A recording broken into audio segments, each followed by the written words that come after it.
Belanga Studio Celeste présente. Bonjour mon frère Jean. Bonjour frère. Tu viens d'où frère? De culte matinal. Tu n'as pas regardé les infos de ces matins? Non frère, j'y suis sorti de la maison très tôt pour être à la présence de Dieu avant. On a encore agressé une autre personne au l'autre bout de la rue par des délinquants. Ah bon mon frère, cette histoire d'agression ça va finir quand vraiment dans notre quartier? Que Dieu nous garde toujours, vu que cet quartier n'est plus le même d'avant. Oui Jean, ils ont volé aussi la mallette de la dame dont ils possèdent plus de 600 000 francs congolais et ils l'ont grave agressée et violée avant d'en s'emparer de la mallette. D'accord, je rentre chez moi à la maison. Que Dieu te garde mon frère. Il te garde aussi. Bonne route à toi frère. Merci mon frère, à vous aussi. Ô Seigneur, aide mon frère à ne plus être un enfant rebelle. Je suis sûr qu'il fait partie du groupe des délinquants qui ont agressé la dame ces matins. Bonjour l'enfant de Jésus. Bonjour gars, ça tombe bien que tu es là, toi et ta bande des rebelles. Vous avez encore fait quoi hier soir comme crime? Ça te regarde pas pasteur, pardon, occupe-toi de tes affaires, chacun fait sa vie. Assis-toi que l'on parle mon frère. Alors, tu refuses toujours d'accepter Jésus. Jean, vous êtes trop dur, vous voulez que je change trop rapidement. Gars, tu as déjà expérimenté l'amour de Dieu et tu sais ce qu'il attend de toi. C'est trop difficile pour moi. Accepter Jésus, c'est la décision la plus importante de ta vie. Donne ta vie à Jésus et abandonne-toi à lui dans toutes tes voies. Mais j'essaie. Intensifie cet essai, ce ne va pas avec toi? J'en suis un assassin et un voleur et tueur en série. Mes péchés est trop et lourd pour Jésus, il ne peut pas accepter un homme comme moi, donc oubliez ma repentance. Ne dis pas ça mon frère. Si Moïse a tué, Noé s'est saoulé, Pierre était colérique, Jacob était un tricheur, Thomas était sceptique, David a commis l'adultère, Jonas a refusé d'obéir à Dieu, Paul a persécuté des chrétiens et eux tous ont été pardonnés. Pourquoi penses-tu que Dieu ne te pardonnerait pas? Vraiment, tu es sûr de toi? Oui, repens-toi et reviens à lui maintenant là, ça sert à rien d'attendre, les bras du Père te sont déjà ouverts. Pas maintenant, suis encore jeune, il y a encore du temps. Vivre comme toi, tant qu'on est jeune c'est nul et d'être peureux. Gars, ne pense pas à ta jeunesse, confie-la à Dieu, tu ne serais pas déçu. Tu sais, Jésus revient discret, et la mort vient discret aussi. C'est pas mon problème d'ailleurs, après la mort il y a une autre vie, je vais renaître à nouveau dans un autre continent et pays, donc arrête d'embêter ma vie. C'est ne pas ce que tu crois frère. Alors c'est quoi?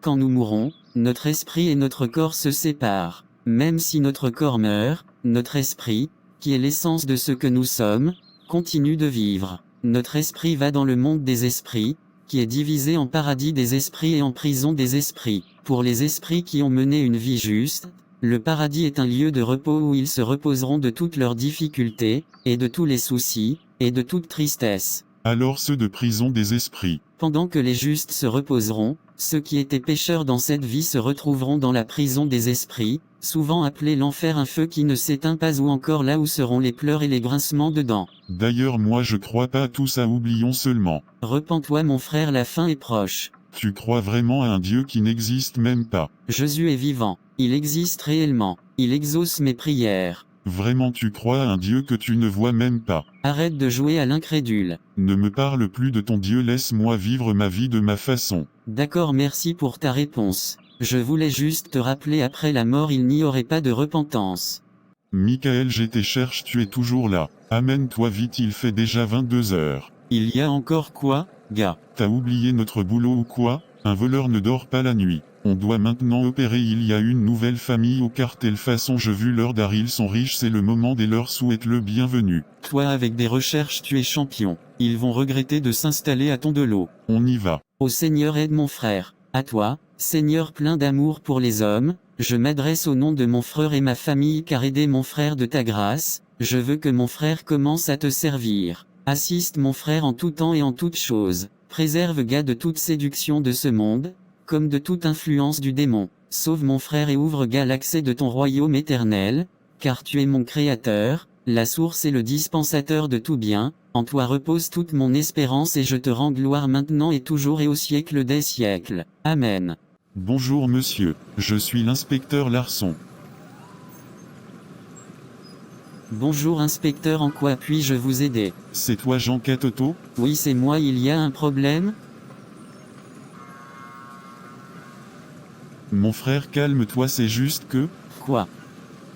J'ai l'immense peine de t'annoncer le décès de ton frère Gakatoto, survenu aujourd'hui à 23 heures. Son corps a été retrouvé aujourd'hui matin à 6 heures, au coin de l'avenue Viringa. Selon les infos, il était allé faire le cambriolage chez un colonel de la police avec son ami au nom de Michael, sans le savoir. Ne me dis pas ça, inspecteur, c'est mon frère unique, on n'est qu'à deux, même s'il était un voyou, je l'aime toujours. Je priais toujours pour lui pour qu'il se repentire. Dommage, malheureusement il ne plus en vie. Prier Dieu pour qu'il pardonne ses péchés. Prier pour les morts n'a aucune importance devant Dieu. Pourquoi toi tu respectes Dieu? Il peut pardonner ton frère grâce à toi. Non mon frère, le salut est individuel. La prière pour les morts n'est pas biblique. Nos prières pour quelqu'un sont sans effet après sa mort. La vérité est que notre destinée éternelle se confirme au moment de notre mort. Soit nous sommes sauvés par la foi en Christ et allons au ciel pour nous reposer et nous réjouir en la présence de Dieu. Soit nous sommes jetés dans les tourments de l'enfer. Mes condoléances. Sois fort. Merci inspecteur, je rends grâce à Dieu seulement.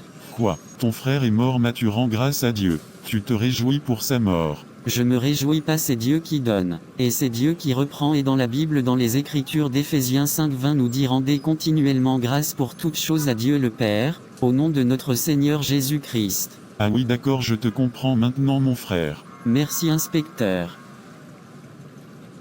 Pourquoi suis-je dans les ténèbres? Que se passe-t-il? Non, où est-ce que je fais? Ne savez-vous pas que les injustes n'hériteront pas du royaume de Dieu?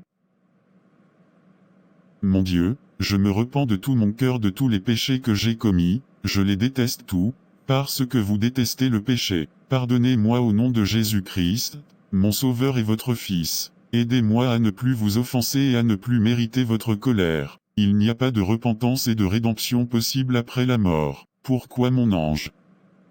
Nulle part la Bible nous dit, ou même suggère, que nous pourrons avoir une seconde chance de se repentir de nos péchés et d'accepter l'offre du salut de Dieu après notre mort. La Bible est claire, il est réservé aux hommes de mourir une seule fois, après quoi vient le jugement, Hébreux 9:27. Après tout, si nous ne voulons rien avoir à faire de Dieu maintenant, pourquoi voudrions-nous avoir un quelconque rapport avec lui après notre mort? Il est presque ridicule de penser qu'une personne qui tourne le dos à Dieu maintenant, voudra passer toute l'éternité à l'adorer, le servir et à le remercier pour son amour.